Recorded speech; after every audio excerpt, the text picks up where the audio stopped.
সোমবার এমনিতেই কর্মব্যস্ত দিন, তার মধ্যে যতজন দর্শক এমসিজি মুখী হয়েছিলেন তাদের সিংহভাগেরই স্টেডিয়াম পৌঁছানোর আগেই শেষ ভারতের প্রথম ইনিংস। চতুর্থ দিনের শুরুতে ভারত শেষ 2টি উইকেট হারায় মাত্র 3 রানে।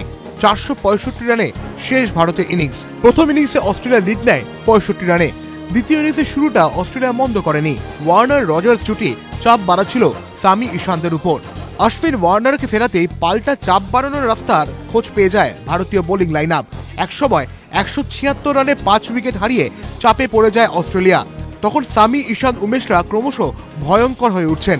ভারতীয় পেস দাপটের সামনে শন মার্শের রুখে দাঁড়ানো 62 রানের ইনিংসের উপর ভর করে চতুর্থ দিনের শেষে অস্ট্রেলিয়ার স্কোর 7 উইকেটে 261।